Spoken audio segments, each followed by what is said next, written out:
میرا نام عمران ہے اور آپ سن رہے ہیں میری سوچ۔ عوام جو ہے وہ اپنے لیڈر کا تاثر یا پرسیپشن کیسے بناتی ہے؟ یعنی پاکستان میں 25 کروڑ لوگ رہتے ہیں۔ یہ کہنا شاید درست ہوگا کہ 99% عوام پاکستان کی 99% آف دا پاپولیشن جو ہے وہ کبھی اپنے پسندیدہ لیڈر سے شاید ملی بھی نہیں ہو، اور 1% عوام ایسی ہوگی پاکستان میں، یعنی تقریباً 24-25 لاکھ لوگ ایسے ہوں گے جنہوں نے ڈائریکٹلی یا انڈائریکٹلی کبھی اپنے لیڈر کو دیکھا ہوگا اور ان کی کوئی ذاتی معاملات کے بارے میں ان کو پرسنلی پتہ ہوگا۔ زیادہ تر عوام جو ہے وہ ایک لیڈر کے بارے میں اپنا تاثر یا پرسیپشن جو ہے وہ ان ویژول سے بتاتی ہے، ان خبروں سے بتاتی ہے جو میڈیا ان کو دے رہا ہوتا ہے، اور اخبارات کو پڑھنے سے، سوشل میڈیا کے اوپر جو کنٹینٹ بن رہا ہوتا ہے ان لیڈرز کے بارے میں، اور اس کے علاوہ ٹی وی پہ ان لیڈرز کے بارے میں کیا بات ہو رہی ہوتی ہے، زیادہ تر عوام جو ہے وہ اپنی پسندیدہ لیڈر کو اسی طرح چوز کرتی ہے۔ اس کے علاوہ میرا خیال ہے کہ کوئی طریقہ نہیں ہے اپنے لیڈر کو پسند کرنے کا یا کسی لیڈر کو ناپسند کرنے کا۔ یہ جو پرسیپشن کی بات ہے، یہ جو تاثر کی بات ہے، یہ پاکستان اور دنیا میں ہر پولیٹیکل پارٹی کو پتہ ہوتا ہے، اور اسی لیے ان کے پاس میڈیا ٹیمز ہوتی ہیں جو ان کے لیڈران کے بارے میں عوام کو آگاہی دیتی ہیں، کوششیں کرتی ہیں کہ ان کے لیڈران کا امیج جو ہے وہ بہتر ہو عوام کی نظر میں۔ آج کل جو ٹی وی پہ ہم سب سے زیادہ ویژولز دیکھ رہے ہیں، آج کل جو سب سے زیادہ خبریں ہم ٹی وی پہ دیکھ رہے ہیں، وہ پاکستان مسلم لیگ نواز کی لیڈر اور پنجاب کی چیف منسٹر مریم نواز صاحبہ کے بارے میں ہے۔ میں یہاں پہ ایک اپنا تجزیہ دیتا چلوں کہ پاکستان مسلم لیگ نواز کی جو میڈیا ٹیم ہے، ایسے لگتا ہے کہ 1980 کے پاکستان میں پھنسی ہوئی ہے۔ یعنی اس زمانے میں پی ٹی وی ہوا کرتا تھا، اور ایک ڈکٹیٹر جو ہے وہ سائیکل پہ بیٹھ کے راجہ بازار کا چکر لگاتا تھا، اور اخبارات میں یہ خبر آتی تھی کہ یہ جو ہے یہ کافی عوام دوست لیڈر ہے آپ کا۔ تو شاید پاکستان مسلم لیگ نواز کی جو میڈیا ٹیم ہے یا میڈیا اسٹریٹجی ہے، وہ شاید آج بھی اسی زمانے کے 1980 کے پی ٹی وی کے سسٹم میں بلیو کرتی ہے۔ آج کل جو نئے ویژولز ہم دیکھ رہے ہیں ٹی وی کے اوپر اور سوشل میڈیا میں، وہ یہ ہیں کہ 13 کروڑ کی آبادی کے صوبے پنجاب کی چیف منسٹر 700 روپے کا ڈریس اور 2.5 لاکھ روپے کی چپل پہن کے اپنے 3 دفعہ کے وزیر اعظم نواز شریف صاحب کے ساتھ روٹی کی دکانوں کے چکر لگا رہی ہیں تاکہ عوام کو سستی روٹی مل سکے۔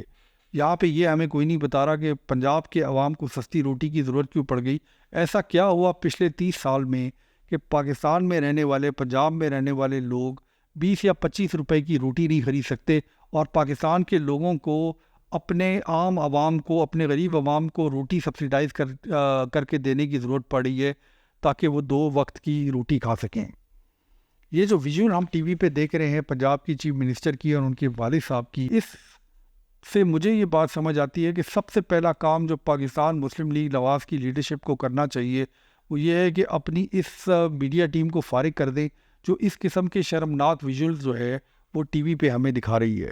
میں یہ بات کئی دفعہ دہرا چکا ہوں کہ میرا یہ خیال ہے کہ پاکستان کے اندر جو ٹرائی پارٹی سسٹم ہے، try party political democratic system ہے، اس کو بحال رہنا چاہیے، اور پاکستان کے اندر 3 مختلف چوائسیز ہونی چاہیے ووٹرز کے پاس، کیونکہ آج کے ولن جو ہیں وہ کل کے ہیرو ہو سکتے ہیں، اور ڈیموکریسی کی خوبصورتی بھی یہی ہے کہ لوگوں کے پاس ایک چوائس ہونی چاہیے۔ اگر آپ کسی لیڈر کو پسند یا ناپسند کرتے ہیں تو اس کی کارکردگی کے اوپر آپ کے پاس چوائس ہونی چاہیے کہ آپ دوسرے لیڈر کو ووٹ کر سکیں۔ مگر کرنٹلی جو پاکستان مسلم لیگ نواز کی عزت اور بیانیہ ہے،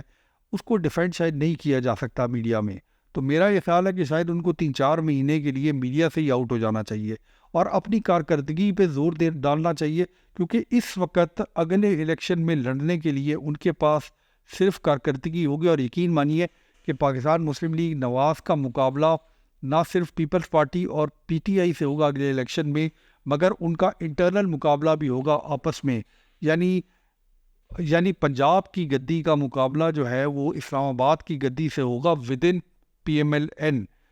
تو مریم نواز صاحبہ جو ہماری نئی چیف منسٹر ہیں، وہ ان کو ینگ لوگ اپنی ٹیم کے اندر لے کر آنے چاہیے، عوام کے اندر سے لوگ لے کر آنے چاہیے، ایسے لوگ لے کر آنے چاہیے جو میڈیا کو بھی سمجھتے ہیں اور عوام کی سوچ سے بھی واقف ہوں۔ اور یہ جو 1980 کے لوگ ہیں آپ کے پاس، 1980 کی سوچ رکھنے والے لوگ آپ کے پاس ہیں، ان کو فارغ کر دیں۔ تو اس وقت جو آپ کا امیج ہے، جو بدترین سطح پہ ہے آپ کی تاریخ میں، اس کو بہتر کرنے کا یہ طریقہ ہے کہ ٹائم کے ساتھ ساتھ ہمیں آپ کی کارکردگی نظر آئے، اور کم از کم اس قسم کے ویژول جہاں پہ آپ روٹی کے پیچھے دکانوں پہ پھر رہی ہیں اس سے اجتناب کریں، اور وہ ویژول جو ہیں وہ شاید آپ کے امیج کے لیے اور آپ کی پارٹی کے امیج کے لیے بہت اچھے نہیں ہیں۔ عوام اب اس قسم کی باتوں سے بیوقوف نہیں بنتی۔ تو مجھے امید ہے کہ فیوچر میں ہم ان تینوں پارٹیوں کو دیکھیں گے، کم از کم الیکٹورل پولیٹکس کے اندر ہمارے پاس چوائس ہوگی، اور یہ تینوں پارٹیاں جو ہیں وہ ایونچولی اس بات کو سمجھیں گی کہ کارکردگی جو ہے وہ آخری پیمانہ ہے عوام میں مقبولیت حاصل کرنے کا۔ لیڈرشپ جو ہے وہ روٹیوں کے دکانوں پہ جانے سے نہیں بنتی، لیڈرشپ جو ہے وہ کاموں سے بنتی ہے۔ بہت شکریہ۔